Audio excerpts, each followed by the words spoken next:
1916, which make uncomfortable reading. I mean, somebody said, can we do this without talking about violence? And the answer is no, because it was a very violent activity. Over 560 people were killed that week in Dublin. So, but one thing I've asked was, and I said this again in Toronto today, is that at the end of the year, let's hope that we're no more divided than we are at the start. Let's not use it as a source of division. It's a historical event. It had major implications. Some of those implications are probably reverberating today, but the last thing we want to do is use it in any way to divide our community. But at the same time, it's an event which we want to commemorate and understand how significant it is, not just in the history of Ireland, but in the history of decolonisation and the whole history and evolution of empires. So we want to put it in that respect. And as I say, the other thing I want to be very, very careful about is that the embassy and the government, and I've said this in Dublin, and it wasn't particularly popular when I was saying it a few times, is should never seek to control this. Because if you seek to control it, you kill it. You know, people will commemorate 1916 as they wish, and some people will commemorate in different ways than others, and that's fine, because, you know, let 1,000 flowers bloom, let people do their own interpretations of it.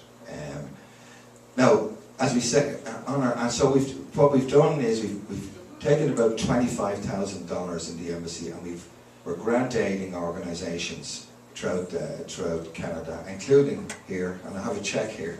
That's the way I made sure I was welcome. I have a check here for the Irish Club here in Hamilton. Celebrate 1916. Before I go any further, I just want to pay a tribute both to the club here and the way it has, you know, I've seen clubs all over Canada, and some of them overextend, some of them fold now, but the club here cuts its cloth to what it can achieve, and it's been very successful within its own terms. I think that's, John was president here for a lot of my period, and everybody who's worked here has contributed to it.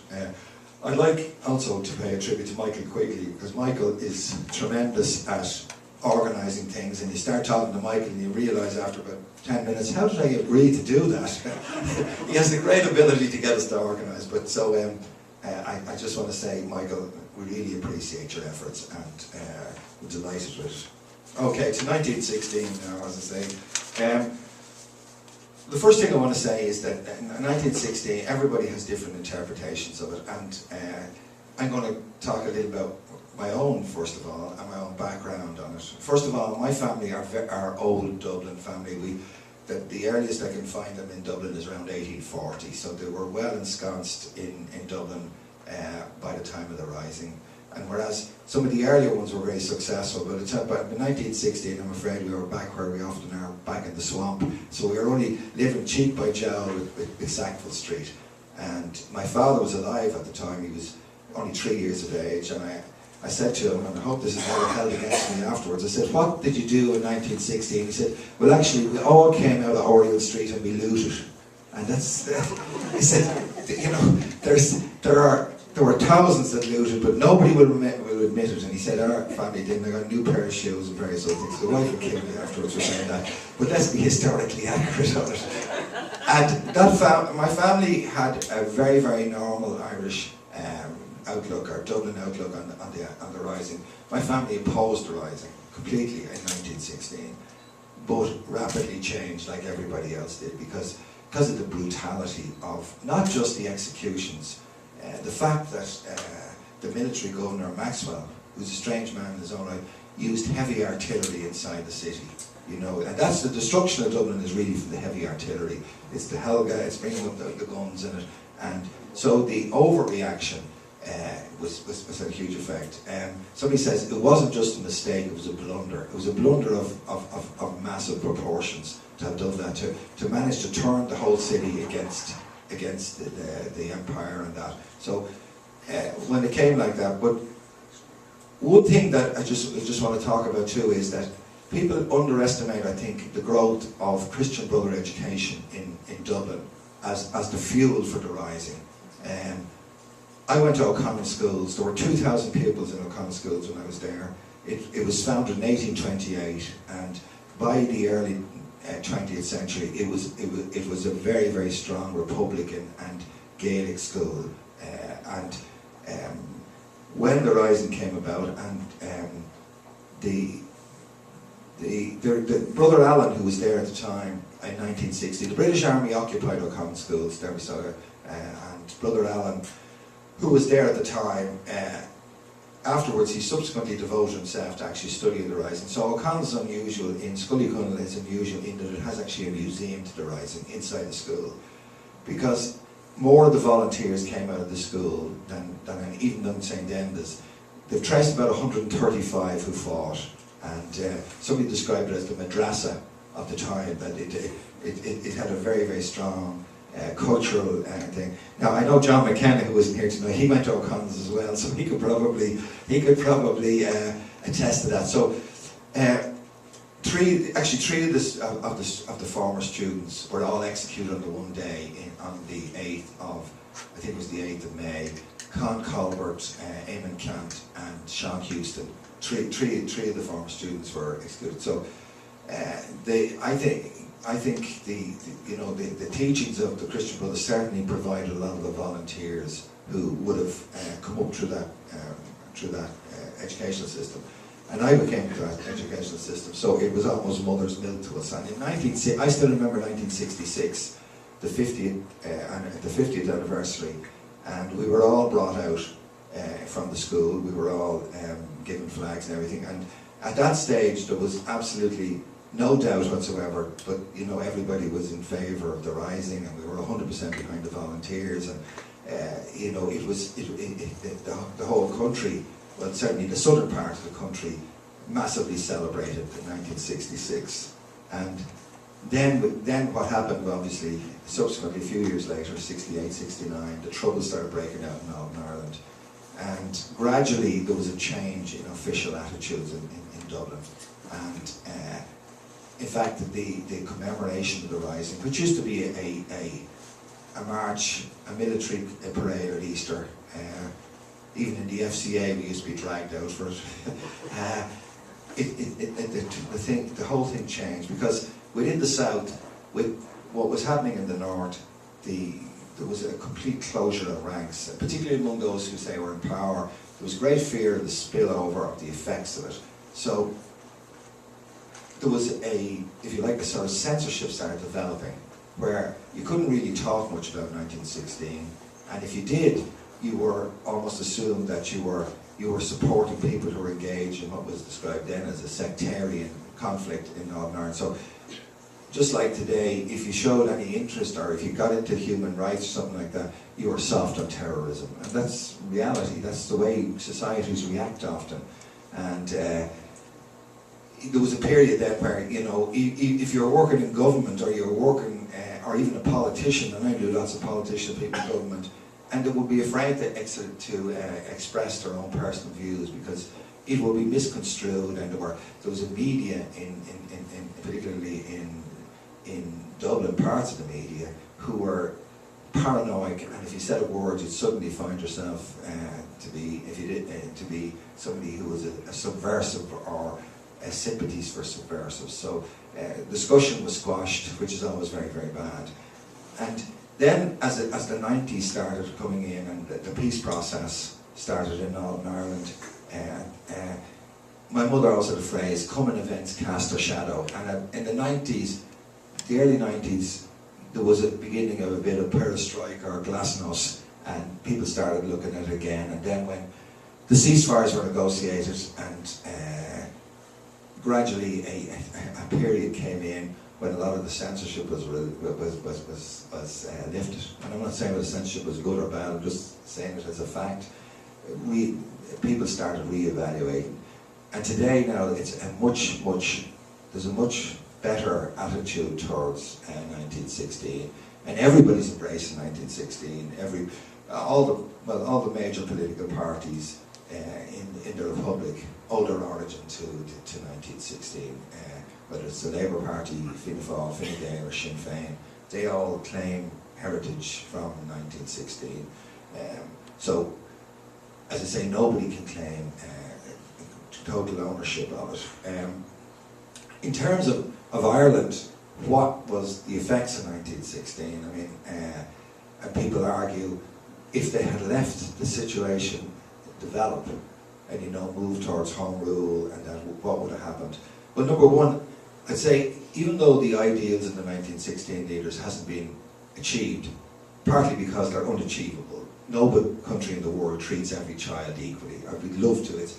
I come from a scientific background, and you often talk about Boyle's Law. And Boyle's Law is the ideal gas, but there's no gas in the world like Boyle's Law. You just measure it against the ideal gas, how different it is from the ideal gas. Therefore, you know, many of the ideals are exactly ideals. But if you look at how the south of Ireland has done relative to every other area in the British, if you want to call it the British Isles, clearly there's been a massive improvement relative, because Dublin at that stage is probably the poorest part of the United Kingdom as well. So economically, you could say independence has essentially been probably good for Ireland in relative terms. If you look at how, for instance, between North and South, when the partition occurred, the Northern economy was about the same size as the Southern economy. Today, the Southern economy is 6 times the size of the Northern economy. And so, I'm not going to argue about economics, but the other big argument they have that people have is that it would have been achieved through peaceful means. And to be honest with you, I find that hard to accept. When you read through, the people who are talking about that are talking from a rational point of view. If you read in the 1910s and 20s, the level of antagonism and discrimination against the Irish is hard to believe nowadays. When you read it, it's like the Jewish population. It isn't logical. And I just finished a biography of Beaverbrook. Beaverbrook claimed all along that Churchill and Asquith had given them undertakings that this would never be implemented. And it was implemented. It was going to be implemented in such a feeble form that it wouldn't matter. So I think people who do that, looking at it from the kind of late 20th century, early 21st century, at the time of 1916, there was very, very great discrimination and almost racist views of Irish people, particularly the Irish Catholics in it. And I mean, even when you look at the British Army, Lord Kitchener, who was born and raised partly in County Kerry, he was very, very anti-Irish Catholic, and yet thousands, maybe hundreds of thousands of Irish Catholics volunteered for the First World War. But none of the Irish regiments or Irish divisions were allowed to wear the harp, which is actually in the crown. If you look at the official crown symbol, the harp is in it, and he did everything he could to stop the promotion of Irish Catholics in the thing. So it's very hard nowadays to actually look at these things and say the logic of it. So having read some of the papers at that stage, I'd have my doubts that things were going to be as easy as people said. In some ways, I think, and Michael Quigley is a much better historian than I did, I think the 1916 uprising was a direct result of the Curragh Mutiny, you know, where it essentially said that even if you go through the democratic means, you're not going to get what British Parliament has voted for you. It was the biggest mutiny in British military history. So rather than, for an army, a disciplined army of what was the strongest power in the world, to refuse to enforce the law, and for so many of the officers to resign rather than do a simple thing like stop the importation of illegal arms, I think that had a very big effect on the Irish population. So subliminally, they were coming around to that. The other thing, and a lot of where I go is that a lot of, I'm just back from Jamaica. I'm the Irish Ambassador to Jamaica, and believe it or not, I tend to go down there during winter. But when you go to places like Kingston, Jamaica, you begin to realise the effects, the international effects of 1916. The national hero in Jamaica is Marcus Garvey, and Marcus Garvey, who is the originator of black consciousness, was to say he was influenced by 1916, and even say this in the museum down there, would be a gross underestimate. He named his headquarters Liberty Hall because of the original Liberty Hall. And the Black Consciousness movement throughout the United States, they had, each place that it was established, they had to establish headquarters and had to be called Liberty Hall. And the whole idea that came out of Sinn Féin of ourselves alone was something that really influenced Marcus Garvey and a lot of the people who were talking about black empowerment. Because before this, the Irish and the black population tended to look to benefactors from outside their ranks to sort of lead them and give ameliorate their position. Garvey said that black population can only look to itself. We ourselves alone. They're the only people we can trust in the end. So it's a very much like the philosophy that Sinn Féin was doing.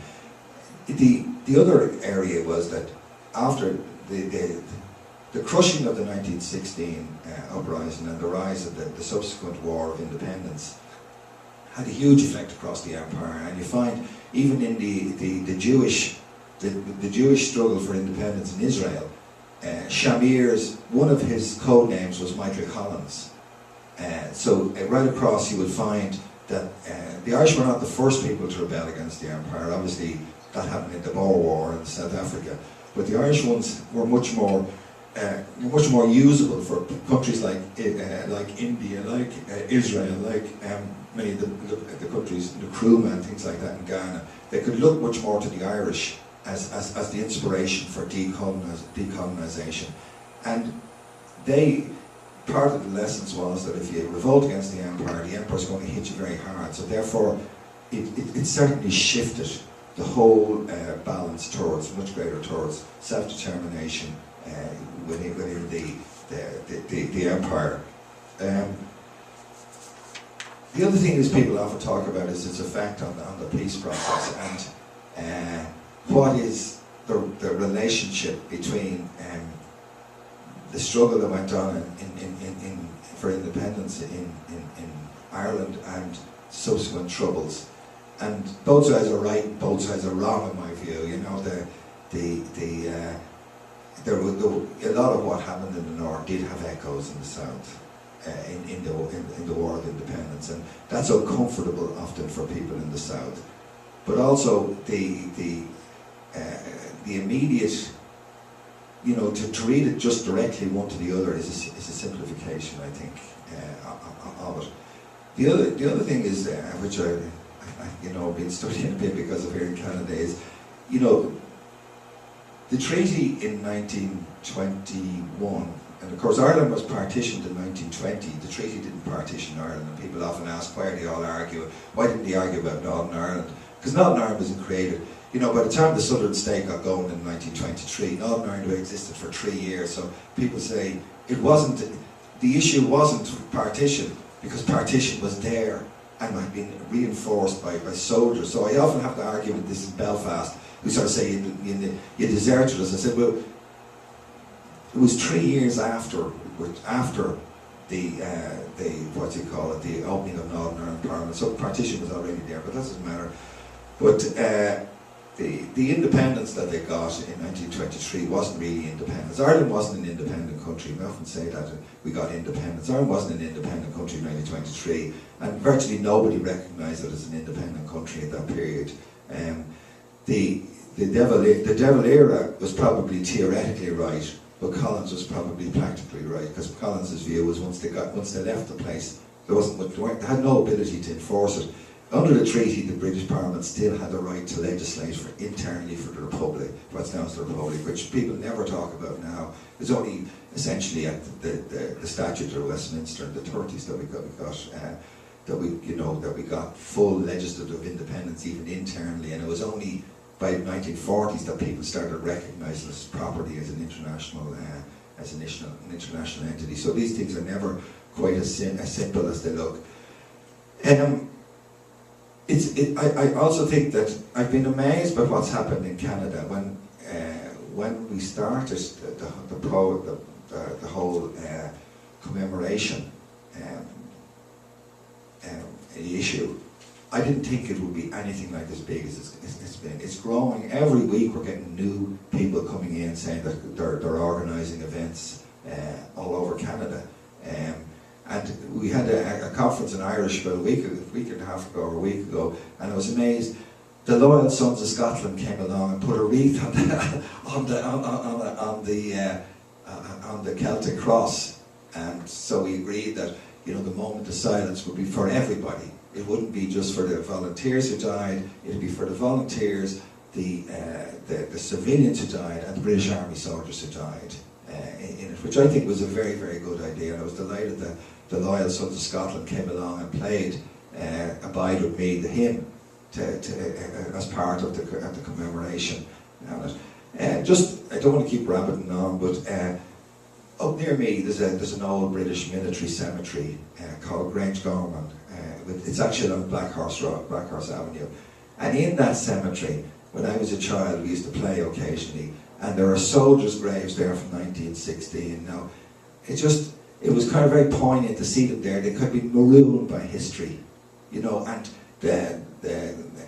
I don't know if it was the Commonwealth Graves Association, but they were kept very, very well.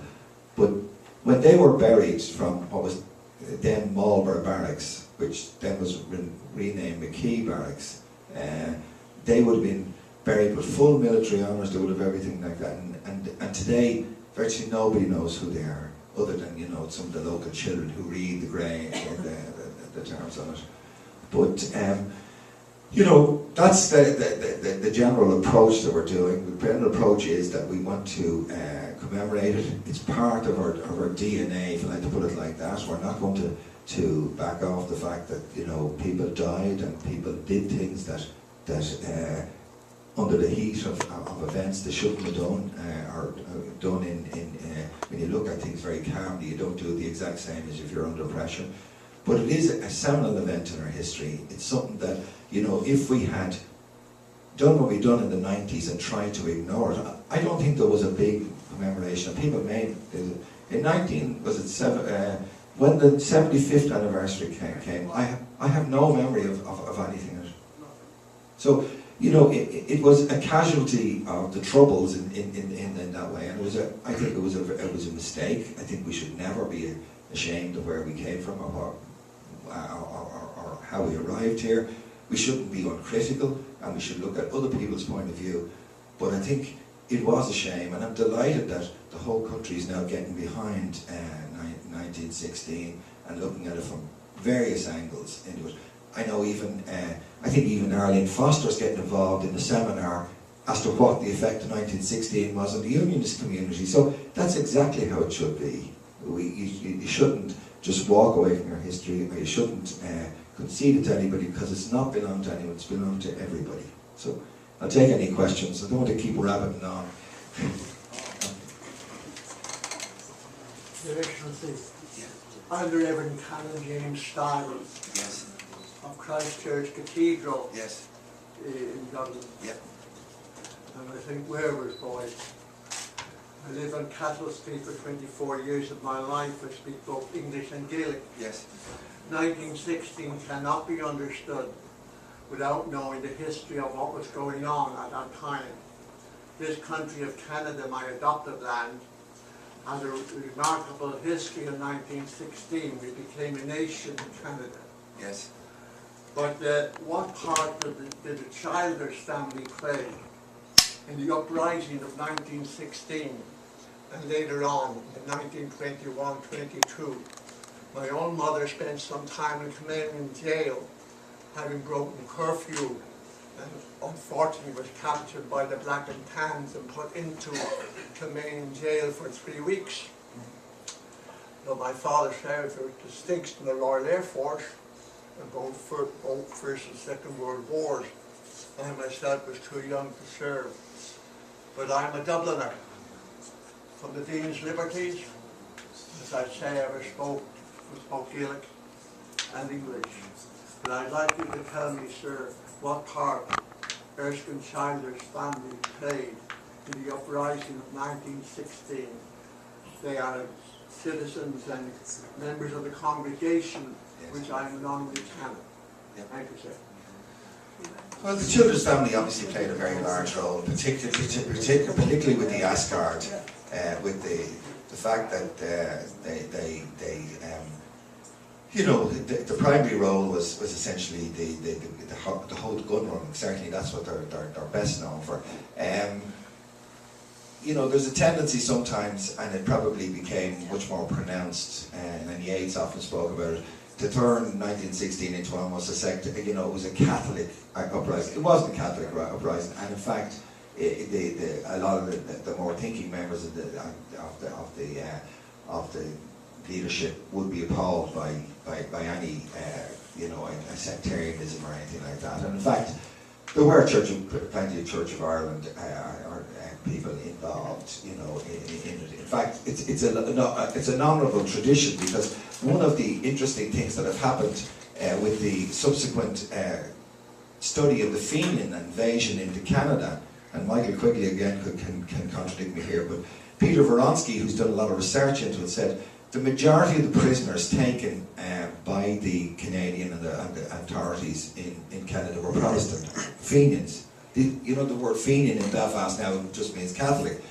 But when the Fenians invaded Canada, and some of them were captured, the records in Sydney, or let's see, I've spent a lot of time in Canada or in Australia, the records show that a majority of the prisoners that they took were actually Protestant. Now, I said that to a good friend of mine, Tom Hartley, in Belfast, and he said the Fenian movement in Belfast had a very, very strong Protestant element. They didn't give any percentages, but when I told him that I was surprised to hear that so many of the prisoners taken in the raids into Canada were of the Protestant faith, he said that's quite normal.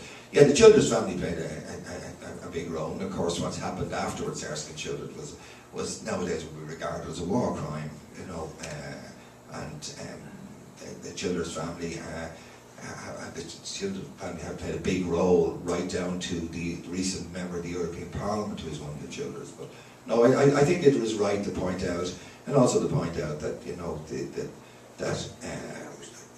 it's not, whereas the majority of them were from a Catholic faith, there were people who are Presbyterian, who are Church of Ireland, and Jewish, who were involved in not just the rising, but the whole sort of the revival of Irish nationalism. You know?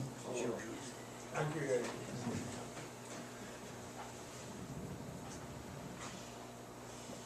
Yes. Ambassador, thank you very much for your wonderful speech. Can you just, maybe it's a bit straying into diplomatic areas, but can you comment? You mentioned the four political parties in Ireland today had their roots in 1916, which we all know.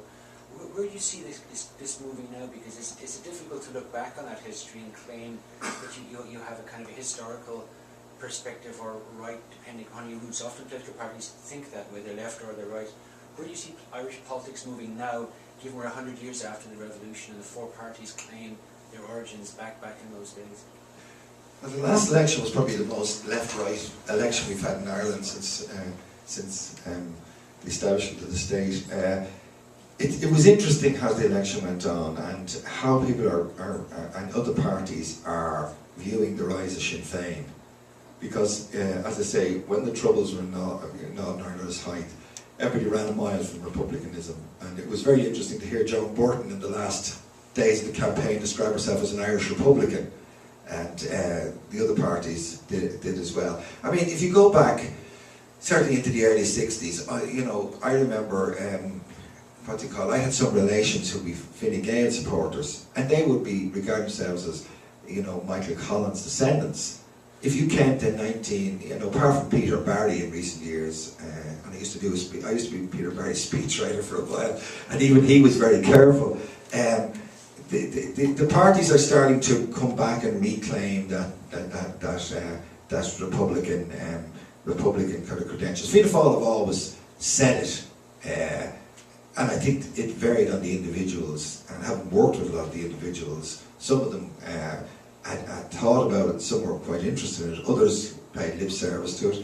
Fine Gael moved miles away from it, but it's interesting now that the Taoiseach and Kenny again described himself as an Irish Republican recently. So maybe they're viewing the rise of Sinn Féin as something that has that that's an area where they previously thought would be electorally bad for them. That obviously Sinn Féin are rising, and they're making a very strong pitch on the Republican side, and maybe the others are coming in to combat that. I don't know, as I said, but I think the overall the atmosphere is changing, and it'll be very interesting to see the effects of the commemoration in years to come. 1966 certainly did have an effect. I don't subscribe to the idea that it was a major component in igniting the Troubles in the North. I think the Troubles were coming because of the Education Act, because of the beginning of the changes of demographic, the arrival of a Labour government in London who were interested. I don't think the Troubles, and maybe I'm wrong, and some unionists I talked to blame the Troubles on the 50th anniversary.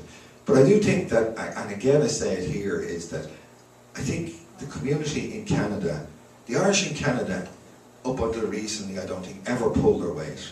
If you look at the 19th century, people say they visited Calgary. Calgary was one of the most Irish cities around. People in the 1980s wouldn't have even known there was any Irish influence in Calgary. And that was because we were divided and we had too many groups. I think in recent years we've become together much more under a much broader definition of Irish, and people of various traditions have come together. I think one of the things we've got to make sure at the end of this that that we stay like that we pull our weight, that that Irish influence in Canada has grown very, very considerably in recent years because we've worked together, because people of all different strands have pulled together. Hopefully, and I don't think it will, but there's a danger that 1916 could open up old ruptures again. But I think if you approach it in a generous manner, I don't think it will. But it'll be interesting to see what will happen in Ireland, because it is taking off in a way. Here in Canada, I said we have a website, and I think we started off with 3 or 4 and 6 events. I think we're now aware of about 40 events throughout Canada. And it is, as I say, taken off. And even in Jamaica, again, I've just come from Jamaica, so it's probably on my mind. Even in Jamaica, there are commemorations for 1916, and I wouldn't have thought that would happen. So it has taken on a life of its own, and I think the fact that everybody's embracing it everybody in the political parties now are embracing it, is making it easier. It's not becoming. Hopefully, it won't become a contentious issue.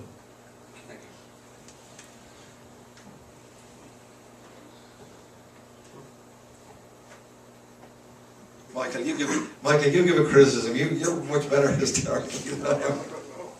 No. If nobody else has a question, though, on your behalf, I'll thank the Ambassador for his remarks. I'll thank him for his presence. I'll thank him for the ongoing support that we have received from the Embassy and from the Department of Foreign Affairs in Dublin. And I would invite you all to come back and talk to the Ambassador again in about 3 weeks' time, because Ray has promised to come back for our Out of the Foggy Jew, Rebel Voices of 1916, which you all know about. It's on on Holy Saturday, the 26th of March at the Una Station. We have tickets if you haven't got yours already. And the event is one of those mentioned by Ray as being on the Embassy website and supported by the Embassy, and we're very grateful for that support too. So, thank you very much. Hang on, Michael.